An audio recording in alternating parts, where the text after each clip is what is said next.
Messieurs, dames, bonjour, bonsoir et bienvenue pour ce qui est pour moi l'avant-dernière vidéo que je tourne pour cette année 2023. Oui, je parle bien des vidéos que j'enregistre à l'avance, donc ne soyez pas trop surpris si vous voyez un Sorei-san très mal habillé, avec les cheveux beaucoup trop longs, la barbe pas coupée, c'est normal, c'est la fin d'année, je suis complètement lessivé de cette année 2023. De toute façon, on en parlera dans la dernière vidéo que je tournerai d'ici quelques minutes après que j'ai tourné celle-ci, qui est mon bilan de l'année 2023, mon bilan vidéo, mon bilan global de la chaîne, de ma vie, de tout ce qui s'est passé cette année et de tout ce que j'entreprends de faire pour l'année 2024. Mais de toute façon, c'est pas le sujet aujourd'hui. Aujourd'hui, on fait un bilan des animés de l'automne. Cette vidéo va se décrypter en 5 parties. Oui, 5, vous avez bien entendu, accrochez-vous, prenez vos popcorn. J'essaierai de vous faire en sorte que cette vidéo ne dure pas trop longtemps, surtout avec cette intro qui est 100 fois trop longue.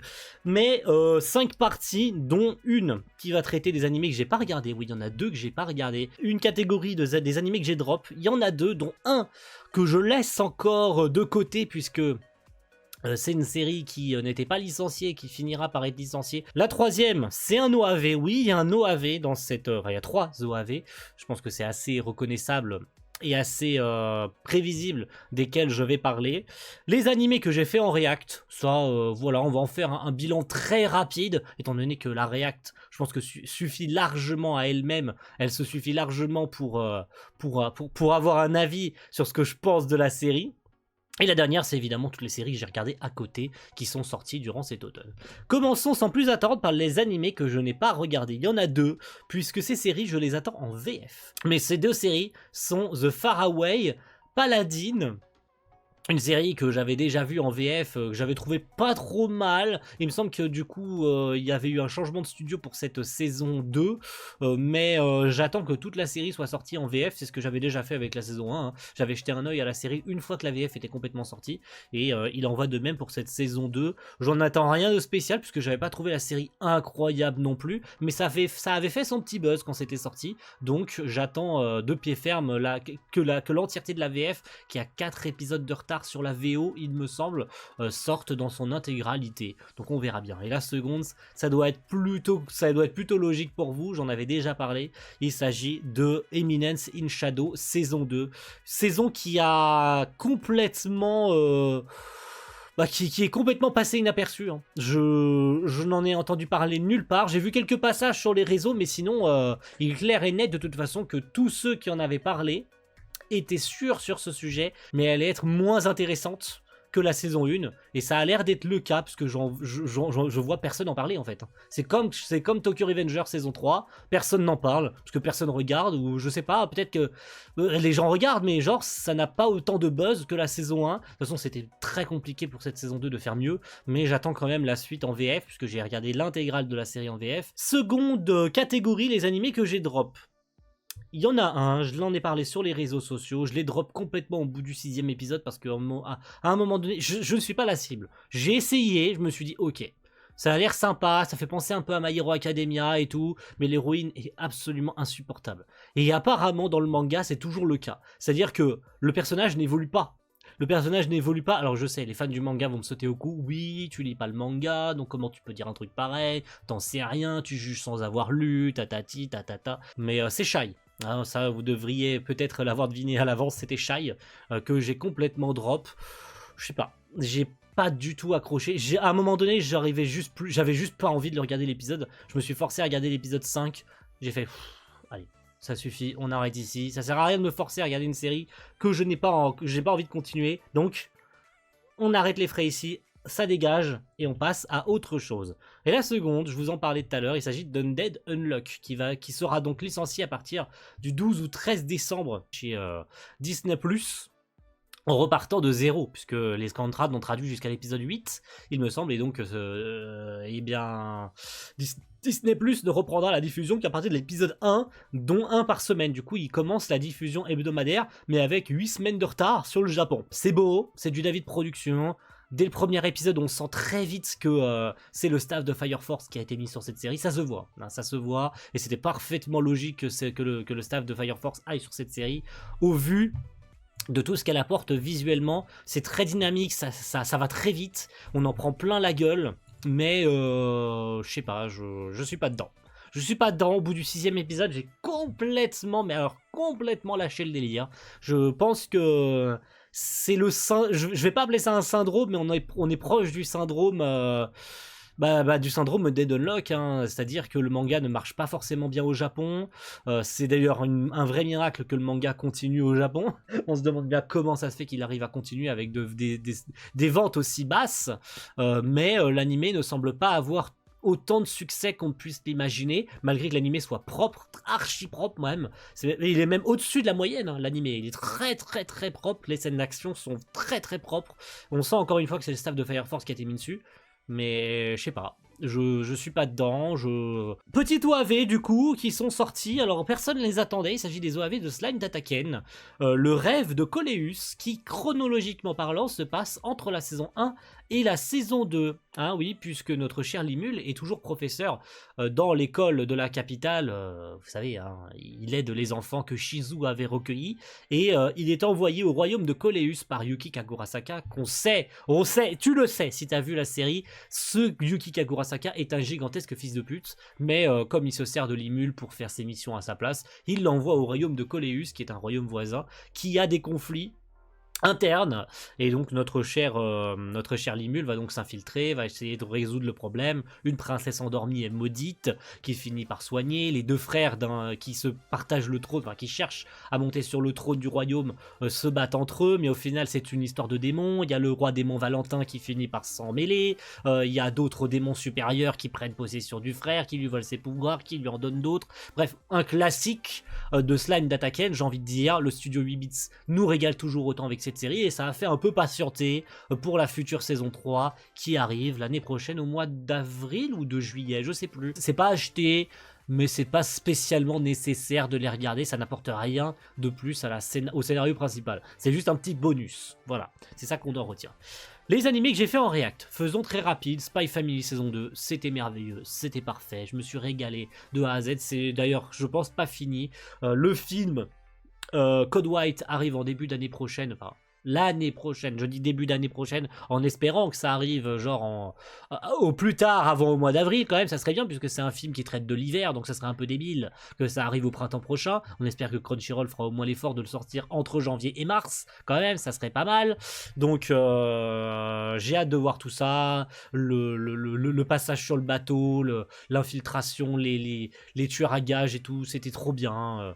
Encore une fois, une parfaite balance entre la comédie et l'action. Cette saison 2 était, je vais pas dire mieux que la 1, mais elle nous a donné plus d'action que la 1, ça c'est clair et net. On était moins dans la réflexion, on était plus dans l'action, dans la peur, dans le stress pour Yor. Et la deuxième série, c'est Fortnite of the Apocalypse. Bon, un peu compliqué cette série à vous résumer, je vous avoue, puisque la sortie est très approximative, hein, vous savez, il n'y a pas de plateforme, ça devrait arriver fin janvier sur Netflix, tout court, en espérant que ça arrive chez Netflix France, chez nous, puisque ça reste toujours dommage pour une série de Nakaba, parce qu'en oubliant peut-être Nanatsu qui a eu une popularité monstrueuse, ça reste quand même du gros foutage de gueule qu'on n'ait pas de simulcast pour une série pareille. Surtout que, soyons honnêtes, il y en a qui tirent un peu sur la sonnette, même si c'est quand même assez malhonnête de leur part, la série est propre. La série est propre, la série est bien, elle est loin d'être parfaite, puisque de toute façon, on sait que Telecom Animation Film n'a pas de grande expérience dans les séries d'action, mais faut être de mauvaise foi pour dire que la série est moche, faut être de mauvaise foi pour dire que la série est pas bonne en scène d'action, alors qu'ils nous ont montré qu'ils étaient capables de faire de bonnes choses sur des bons épisodes. Graphiquement parlant, c'est archi propre. Finissons avec la dernière partie, les animés que j'ai regardés en commençant par Tate no Yusha, saison 3. Le revival de Gros Bâtard. Ça, c'est certainement le plus gros retour de flamme qu'on ait jamais vu. C'est juste phénoménal ce qui a été fait. Alors, autant, je voulais pas y croire du tout. Je veux dire, le Downfall était déjà dingue sur la saison 2. On s'est dit jamais, au grand jamais, même un changement de réal ne pourra relever la sauce horrible qu'a été la saison 2 de Tate no Yusha. Et ben on s'est tellement, mais alors tellement pris un karma. Oh, le fils de pute de karma. Dès les bandes annonces, on s'est pris un truc dans la gueule, on s'est dit ah, ok, D'accord. Bon, bah on va manger. On a mangé. Mais alors, manger. Manger du gros pain. Bah alors du pain dans la sauce. Mais dans la sauce elle est tellement brillante, la sauce t'as même pas envie de la manger. En fait, c'est tellement de la sauce de riche que t'as honte de mettre tes lèvres dessus. T'as tellement honte de la manger que t'oses pas. T'oses pas cliquer sur le bouton lecture, parce que t'as honte. Tellement l'épisode était propre, tellement les épisodes étaient clean. Les Chara Designs ont été revus, c'est archi méga propre. Les scènes d'action, rien que d'y repenser, là j'ai les yeux fermés, rien que d'y repenser, là j'en ai une dans ma tête là. Oh my god. C'est certainement, avec les 3 saisons qui sont sorties, la plus propre. Autant la saison 1 avait déjà un standard assez cool, hein, on va pas se mytho, là, le standard de la saison 1 était déjà bien. Le downfall était monstrueux. Mais alors la saison 3 elle a fait ah ouais, on s'est planté, on s'en excuse, on a fait de la giga merde sur la saison 3, sur la saison 2 pardon. On va relever le niveau. Mais alors un niveau que vous aurez jamais pu imaginer avant. Naofumi est posé, Naofumi il a gagné, vous savez, face à Reiki, la tortue géante, etc., etc. On est dans la suite des événements.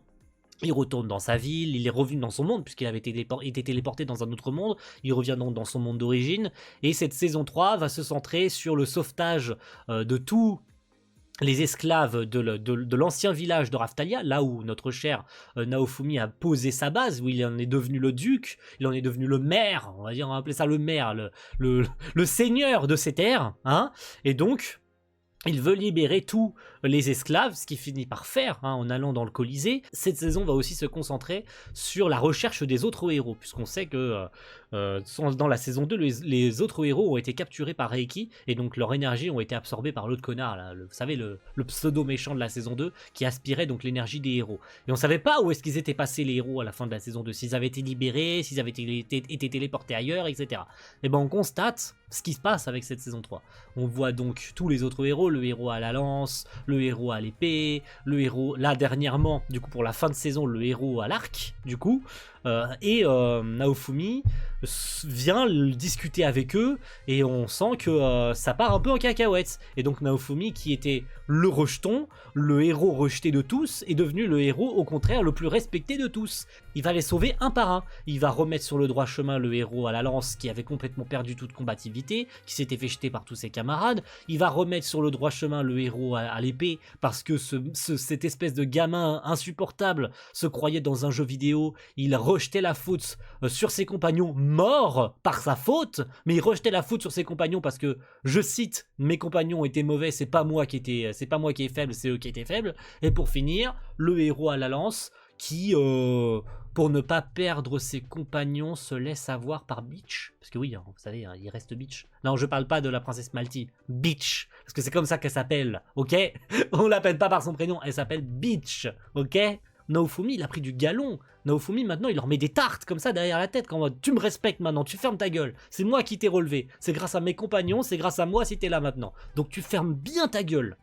Et j'adore ce qui se passe. J'adore ce qui se passe. C'est un revival revenu du plus profond des enfers, cette saison 3 de Tate no Yusha. Et j'adore ça. J'adore. Et j'en veux encore. Puisque Kevin Pankar a encore fait des masterclass en musique. Donc j'en veux encore, je veux une saison 4. Oui, s'il vous plaît, par pitié. Allons jusqu'au bout, je veux dire, on y est. Laissez le réal de la saison 3. Il est très bien, il nous a fondu un truc de ouf. S'il vous plaît, ne faites pas la même bêtise que la saison 2. Ne changez pas de staff. Ne rechangez pas encore de staff. Hein, ne faites pas la même bêtise. Laissez les Chara Design tels qu'ils sont, laissez le compositing tel qu'ils sont, laissez les artistes travailler correctement là. Vous savez, on le sait, Kinema Citrus, quand ils mettent le paquet, ils peuvent nous faire des trucs de ouf. Donc ne changez rien, laissez ça comme ça, on en a, c'est bon, on a le perfect là, on a le perfect, laissez ça comme ça, ok? Passons à la suite. Parce que là j'ai beaucoup trop tardé sur Tate no Yusha, mais il le fallait, c'était le retour des enfers, donc il le fallait. Je vais aller plus vite pour les autres. Les carnets de l'apothicaire. J'avais pas prévu de regarder cette série à la base, puis je me suis lancé dessus en VF. Et alors la VF, déjà la VO est cool. Déjà la VO est très très cool, j'ai vu plusieurs passages en VO. Le personnage de Mao Mao, qui est hilarant. Ce personnage est hilarant en plus d'être incroyablement intelligente. Tout le fonctionnement de l'intérieur de la cour de l'empereur, déjà. Soyons clairs, nets et précis, parce qu'il y en a. Je sais pas si les gens qui n'ont pas lu le manga se posent ces questions-là, si cette série se passe au Japon ou en Chine. Cette série se passe en Chine. Mao Mao, je l'ai appris, merci Sam, que Mao Mao c'est le chat en chinois. Voilà. C'est pour ça que dans certaines séquences, Mao Mao a des oreilles de chat. Parce que son prénom veut dire chat en chinois. Voilà. Je vous ai appris un truc, vous pourrez dormir sur vos deux oreilles ce soir. Vous serez content, vous pourrez dire ça à vos potes là, le lendemain au travail. Ou je sais pas quand, mais... Ou pour Noël. Vous pourrez apprendre quelqu'un une anecdote pour Noël, comme ça, ou pour les fêtes de fin d'année. Vous saviez que Mao Mao, ça voulait dire chat en chinois? Tu le savais pas? Maintenant tu le sais. N'hésite pas à me citer aussi, à me follow sur les réseaux sociaux, s'il te plaît. Pas du tout, je pense que tout le monde le savait, mais c'était juste pour flex, comme ça, c'est gratuit. Mais non, cette série est trop bien. De la manière dont elle résout les problèmes à l'intérieur de la cour, que ce soit l'affrontement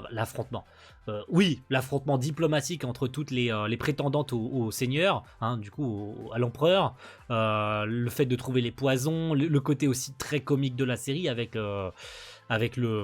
Alors je pense que c'est le fils de l'empereur, l'un des fils de l'empereur en tout cas, je sais plus comment il s'appelle. Jinchi, je crois qu'il s'appelle, c'est ça, hein, le mec aux cheveux violets là, qui est clairement un coup de foudre pour Mao Mao, hein, je veux dire, c'est quand même assez visible, que ce soit sa présence dans le générique, sa présence quasi omni, il est présent dans tous les épisodes ce mec, il déboule toujours quand il y a un problème, ou bien quand il vient demander assistance à Mao Mao, mais il trouve toujours un moyen d'être là.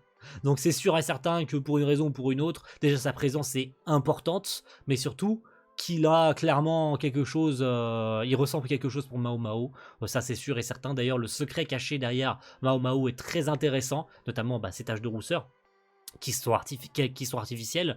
Je veux dire, le personnage est trop bien, l'histoire est trop bien, la série est belle pour ce qu'elle montre en fait, parce que ça bouge pas beaucoup, hein. C'est juste les personnages qui marchent dans des décors typiques chinois, dans des grands bâtiments, les pavillons, El Famoso pavillon d'argent, les pavillons d'or, pavillons de cristal, etc., où se trouvent toutes les prétendantes à l'empereur. Goblin Slayer saison 2, certainement l'une de mes plus grosses déceptions, je le cache pas. Je le cache pas, de toute façon c'est sur la miniature, donc j'ai aucune raison de le cacher. Goblin Slayer est certainement l'une de mes plus grosses déceptions. Alors, scénaristiquement parlant, après on parlera du visuel, parce que vous vous doutez bien que c'est côté visuel que ça pêche un peu, hein. Scénaristiquement parlant, je vais pas dire que c'est moins bien que les autres saisons ainsi que le film, dont l'un des personnages qu'on reverra quasiment à la fin, hein, les fameuses meufs blondes là, que notre cher Goblin Slayer et le groupe sauvent dans le film. On rencontre le frère, alors le petit frère de la meuf qu'on rencontre au tout début de la saison 1, qu'on voit 5 minutes avant qu'elle se fasse tuer par des gobelins, hein, El Famoso magicienne là, un peu perchée, qui manque de respect à la prêtresse. D'ailleurs prêtresse dont on ne connaît même pas son nom, d'ailleurs on ne connaît aucun prénom d'aucun des personnages, hein. C'est d'ailleurs l'une des caractéristiques les plus incroyables de Goblin Slayer, on connaît aucun prénom des persos. Aucun. Et que le Goblin Slayer d'ailleurs finit par achever en lui plantant un couteau dans la gorge puisqu'elle était empoisonnée et qu'il ne pouvait plus rien faire pour elle. Eh bien son petit frère débarque pour devenir aventurier, il est casse-couille, il est arrogant, il manque de respect à tout le monde, à la prêtresse, à Goblin Slayer d'ailleurs où il veut aller aussi chasser du gobelin parce que lol, comme tous les autres aventuriers qui se lancent, les gobelins c'est facile. Ah, on a vu dans la saison 1 ce qui était arrivé à ta grande sœur, hein. Mais ça il en dira rien et d'ailleurs on aura l'une des réactions les plus incroyables que j'aurais pas du tout vu venir, c'est la réaction du coup du Goblin Slayer, hein, qui quand il apprend qu'il s'agit du petit frère de la fille qu'il a tué, il réagit en hurlant, il se met dans une ruelle et il se met genre à littéralement presque à pleurer parce on ne voit jamais son visage, mais on voit qu'il réagit très fortement à ça, où il se rend compte que il est le survivant, ou plutôt il est le meurtrier de sa grande sœur en fait. C'est lui qui a achevé sa grande sœur et personne ne le dira. Personne ne lui avouera qu'en fait sa grande sœur est morte tuée par des gobelins, ça il le sait, mais que c'est le Goblin Slayer, l'homme qu'il déteste tant, qui l'a tué. Et ça, enfin, qui l'a achevé plutôt au lieu de la sauver. Donc ça, personne n'en saura rien. Et puis la suite de la série, bon, on revoit la chaudasse. Je l'appelle la chaudasse, hein, la vierge à l'épée. Hein, vous savez, la meuf avec son sceptre là, où clairement elle est à moitié à poil en dessous ses vêtements, qui clairement a un crush monstrueux. C'est des appels de phare. Vous savez, les phares là, comme ça là. C'est gratuit. Allez, je balance les phares comme ça au Goblin Slayer. Je veux dire, la meuf c'est une chaudasse. Si elle pouvait se taper, si Goblin Slayer était attiré par elle, et qu'il y avait une tension sexuelle entre les deux, ça finirait vite fait en scène de sexe. Je le dis, la meuf a envie de se le taper tout le temps qu'elle le voit. À chaque fois qu'elle le voit, elle est en chaleur, la meuf. C'en est presque dérangeant. J'avoue, c'en est presque dérangeant. C'en est presque cringe, en fait. Quand tu regardes ces épisodes-là où, clairement, elle se pose à côté de lui, elle pose une main sur sa jambe. Mais je te dis, si elle pouvait l'attraper et lui baisser son froc, elle le ferait. Je ne rigole même pas. C'est pas des blagues, ok? Je rigole zéro. Donc, pour finir sur le côté visuel, bah c'est là que ça prêche en fait. C'est là que ça prêche, puisque clairement, le changement d'équipe n'était pas la bonne idée. Clairement, le passage de White Fox à Studio Dean, c'était pas la bonne idée. Alors vraiment pas.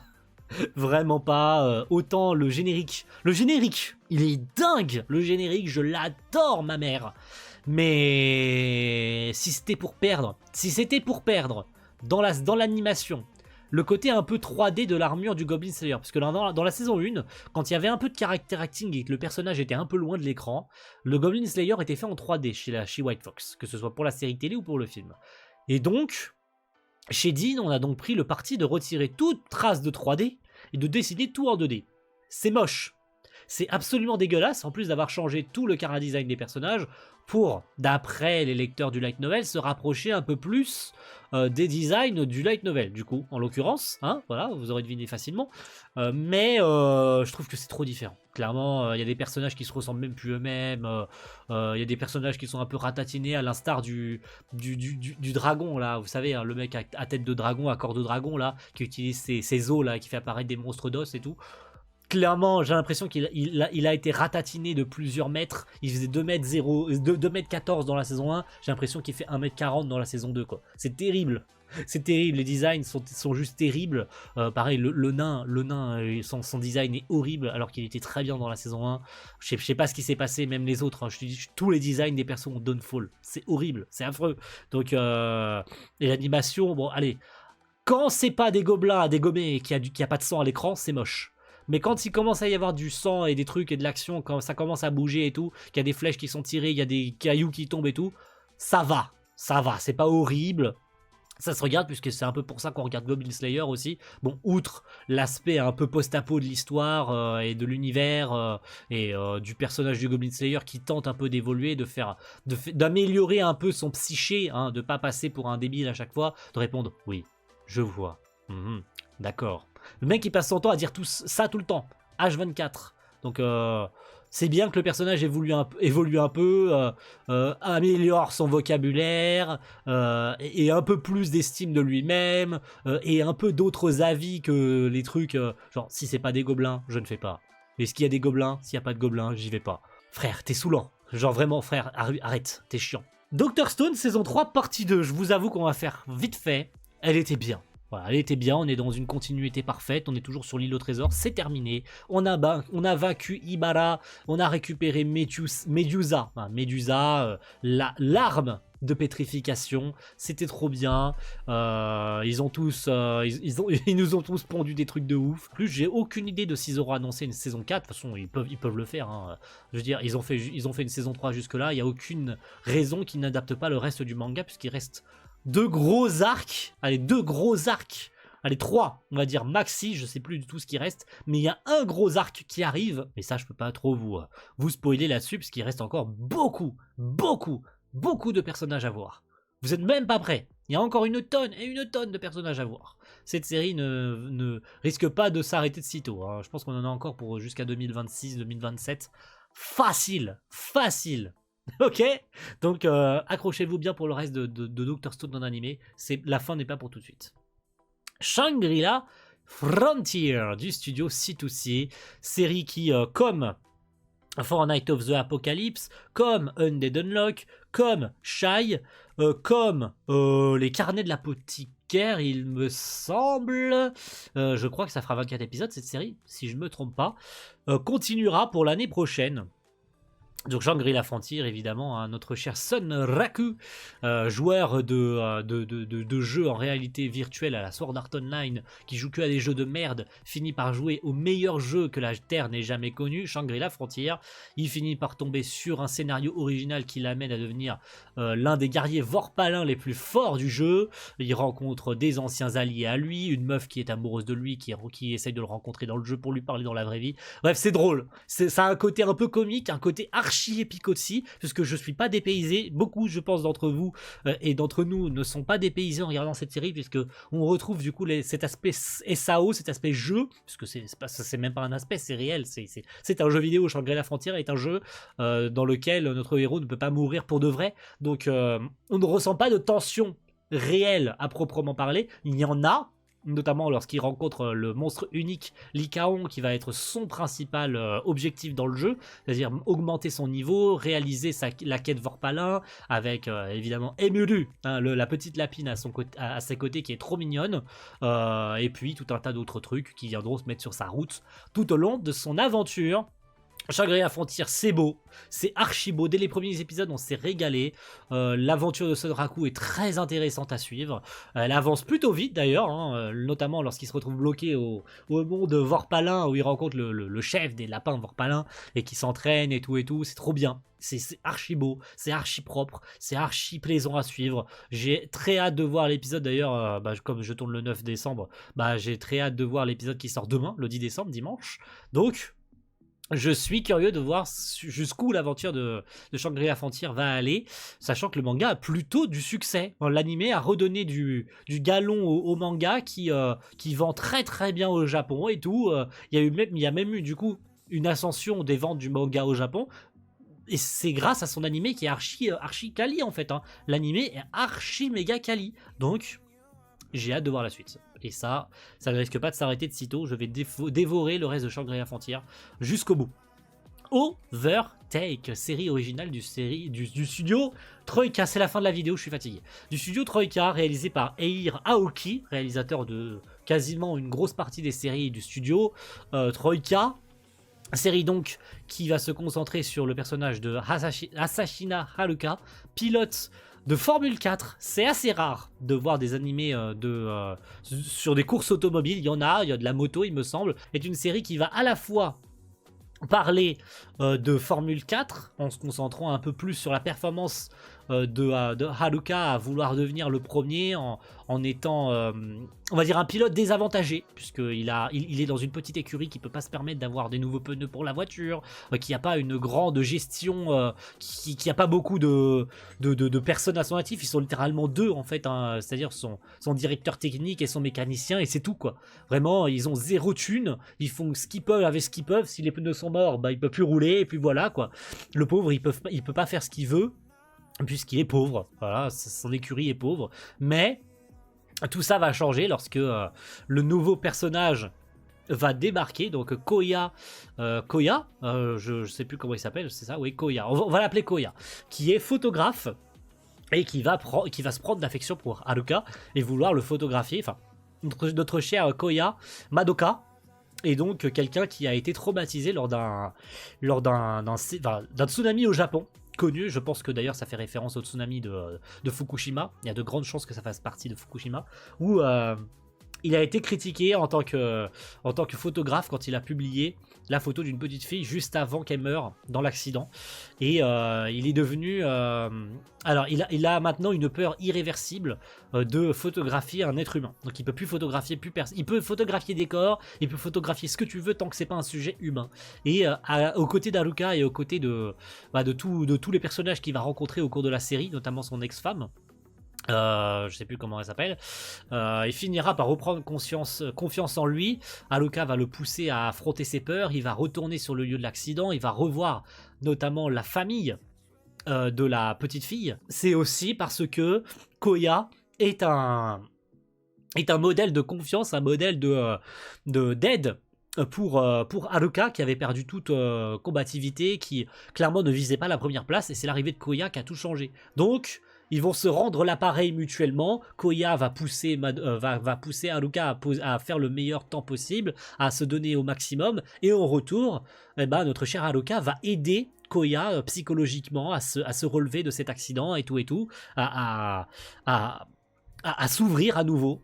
Et ça, j'aime beaucoup. J'aime vraiment énormément cette série, et c'est ce qui fait que pour une série originale, c'est aussi fort. C'est aussi intéressant, et je vous invite vraiment à vous pencher dessus si jamais vous en avez l'occasion un jour. Si vous êtes un minimum fan de séries de voitures, de séries d'automobiles, etc., si vous pouvez aussi vous y intéresser sans en être fan de Formule 4 ou de voitures, hein, puisque comme je vous l'ai dit, il y a le sujet du coup à côté de Madoka, qui est tout aussi intéressant, tout aussi tragique, tout aussi touchant que le reste de la série. Franchement, c'est une série à voir.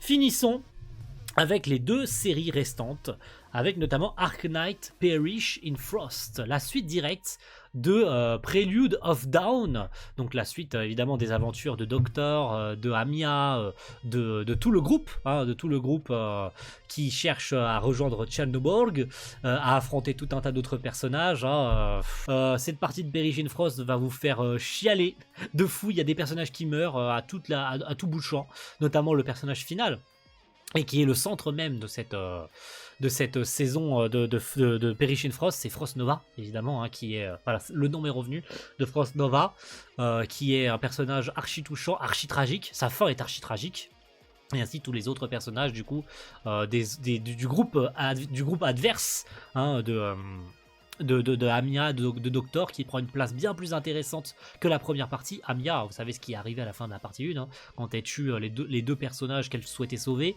qu'elle perd le contrôle d'elle-même, hein. Et Doctor va donc prendre une place bien plus importante aux côtés de Frost Nova, aux côtés du groupe, et plein d'autres conflits, des trucs tragiques qui arrivent, bref.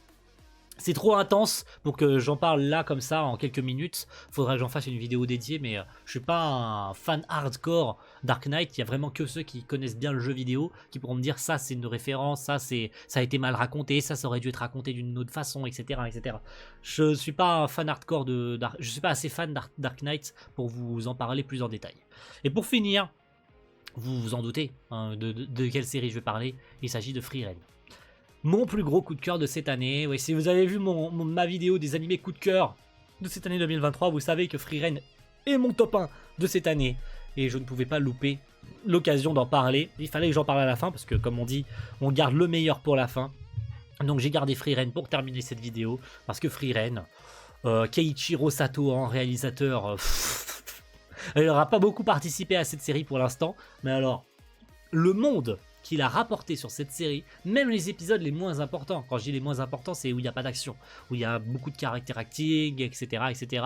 Frieren, comme j'en parlais dans la vidéo de mes coups de cœur, c'est une série de voyages, c'est une série dans laquelle on vit pas mal d'aventures, on parle de regrets, on parle de connaissance de soi, on parle de souvenirs, on parle de pas mal de choses très difficiles à voir, très poétiques aussi, rien qu'avec les 4 premiers épisodes, hein. Je veux dire, c'est ça qui lance l'aventure de Frieren, c'est ça qui lance l'aventure qu'on va suivre pendant 24 épisodes, voire plus, parce que vous savez que la série en fait 28 au total, parce que oui, le premier épisode de 2 heures a été découpé en 4 épisodes, donc...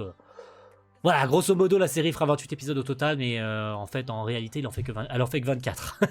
Il faut pas se tromper. Hein. Voilà, faut pas se tromper sur le nombre réel d'épisodes. Ne soyez pas surpris, c'est sur Crunchyroll, il y en a 28 au total. C'est normal. L'aventure qu'a vécu du coup Frieren avec Himmel et le groupe du héros à affronter le roi démon, que tout ça vient se répercuter 80 ans plus tard, parce que vous savez que l'aventure que l'on suit actuellement se passe 80 ans après, enfin quasiment 80 ans, hein, à peu près 80 ans après, parce que vous savez qu'il y a un code temporel qui apparaît à chaque nouvel épisode, 20 ans après la mort de Himmel, 25 ans après la mort de Himmel, 28 ans après la mort de Himmel. On voit les personnages qui accompagnent Frieren vieillir au fur et à mesure, tandis qu'elle reste éternellement jeune. Donc c'est aussi ce syndrome du personnage qui vit quasiment plus d'une décennie, puisqu'on sait que plus d'un siècle, même largement plus d'un siècle, ça fait 10 siècles qu'elle vit. Un siècle, c'est quoi? C'est 100 ans, il me semble. Donc Frieren, ça fait plus d'un millénaire qu'elle vit. Donc là on a vu passer des choses et c'est aussi ça qui rend aussi le voyage de Frieren intéressant, c'est qu'elle apprend à connaître mieux ses compagnons, là où tous les gens qu'elle a rencontrés depuis un millénaire ne l'a pas intéressé plus que ça, et c'est aussi ce qui fait que le voyage de Frieren est intéressant, puisque les regrets qu'elle aura eus à la mort d'Himmel referont surface plus de 20 ans après, où elle pourra enfin espérer pouvoir avoir les dernières paroles d'Himmel, en apprendre plus sur ce dernier, alors que ça fait plus de 20 ans qu'il est mort, mais elle se persuade, à travers ce voyage initiatique, à travers exactement le même voyage qu'elle a fait 80 ans en arrière avec le groupe d'Himmel, qu'elle refait à nouveau avec des nouveaux compagnons, les disciples de ses anciens compagnons, le disciple d'Aether, Fern, la nouvelle magicienne, alors non plus une prêtresse du coup en l'occurrence, puisque le prêtre il finira par arriver dans l'un des derniers épisodes, ont aucun lien avec Aether malheureusement, quand bien même Fern a du coup un lien avec Aether. En l'occurrence avec Stark, le disciple de Aizen, et malheureusement pas de disciples pour on espère hein, pour Himmel évidemment, mais tous les épisodes se cantonne à avoir un flashback sur les voyages d'Himmel 80 ans avant avec Frieren, de comprendre un peu mieux ce qui s'est passé pendant ce voyage, parce que les 4 premiers épisodes les survolent, et on en apprend un peu plus avec à la fois les nouveaux les nouveaux compagnons de Frieren, mais aussi avec ses anciens compagnons, ce qu'elle a vécu 80 ans auparavant, le parallèle qu'elle peut s'en faire aujourd'hui avec ses nouveaux compagnons, avec ses nouveaux disciples, avec les personnes avec lesquelles elle voyage maintenant. Même si ce sera qu'un fragment, qu'un minuscule fragment de sa vie, elle essaye d'en apprendre plus, elle essaye de le retenir, pour que quand dans un millénaire, elle s'en souvienne encore. Même si ils ne seront plus là et qu'ils auront eu 800 000 disciples, 800 000 descendants, ou peut-être pas, on va savoir, d'ici quelques années, elle sait que pertinemment c'est quelque chose qu'elle veut ancrer dans sa mémoire, donc c'est aussi un voyage pour que Frieren se souvienne de ça, et qu'elle garde une trace de ça dans ses souvenirs. Donc Frieren est une série très mélancolique, une série archi méga belle, même dans ses épisodes les moins intéressants. Quand je dis les moins intéressants, encore une fois, je rebondis pour ne pas avoir à me faire taper dessus, parce que je suis amoureux éperdument de cette série. Je parle des épisodes où il y a genre zéro action, puisque Frieren n'est pas une série d'action. Voilà, il y a quelques épisodes d'action, on retient le 6, le 9, le 10 face à Aura, et puis aller à la limite l'un des derniers que j'ai vu là, le 13 ou le 14, où Frieren découpe un oiseau, découpe la tête d'un oiseau, etc. en une seule attaque. Ça reste une scène d'action, quoi qu'on puisse en dire, et c'était juste archi beau. Donc il y a le minimum qui est fait tout en restant au-dessus des standards habituels, et les épisodes d'action qui là, alors là, vas-y, Frieren, et puis les musiques d'Evan Cole, alors là, je sais qu'il y a eu des milliers de musiques cette année qui ont été faites par de nombreux compositeurs, mais Evan Cole cette année c'est le GOTY. Je suis désolé, c'est le GOTY 2023. Il n'y a pas de débat, possible. Evan Cole est le meilleur compositeur de cette année. Les musiques de Frieren sont juste stratosphériques. C'est juste stratosphérique. Écoutez juste la bande-annonce. Vous n'avez pas besoin de regarder les épisodes. Écoutez les musiques dans la bande-annonce des Frieren. Dans les 3 bandes-annonces de Frieren. Ça vous suffira. Il n'y a pas besoin de plus. J'ai adoré ce qu'a fait Kensuke Ushio par exemple sur ma deuxième série de cœur de cette année, avec Boku no Kokoro. J'ai adoré les musiques de Kensuke Ushio, je les écoute très régulièrement. J'écoute toujours autant du Suehiro par exemple pour les musiques de Goblin Slayer, ou j'écoute toujours, je sais pas, oui, du Suehiro aussi pour les musiques de Heaviness in Shadow. J'écoute toujours du Takanashi pour telle ou telle série. Un petit peu aussi des musiques de Dr Stone, mais Frieren, je pense que je vais passer mes journées, mes nuits, mes jours, mes mois, mes années à écouter des musiques de Frieren sans jamais m'en lasser, parce que les musiques sont juste merveilleuses, quoi. C'est une perle rare que jamais plus on verra, quoi. Vraiment, de toutes les musiques que j'ai écoutées cette année, c'est mes préférées, autant le dire, autant être honnête, ce sont mes musiques de cette année. Bref, une vidéo qui aura duré quasiment 1 heure, voilà, donc merci à tous d'avoir suivi cette vidéo, j'espère qu'elle vous aura plu, j'espère que vous ne serez pas trop fait chier devant, et on se retrouve très vite pour la dernière vidéo de l'année. Enfin il y en aura certainement quelques-unes avant celle-ci, mais bon, en tout cas pour moi il reste une dernière vidéo à tourner, après il y aura, après ce sera la phase montage, Il me reste un peu de temps avant la fin de la journée, donc j'ai une dernière vidéo à tourner. Merci à tous. Et rendrez-vous très vite pour de prochaines vidéos. J'ai dit pour la dernière vidéo. Pour de prochaines vidéos. C'est pas fini encore. Il en reste. Il en reste, donc courage. Vous allez encore me supporter quelques semaines avant la fin de l'année. A plus tout le monde. Ciao. Bye.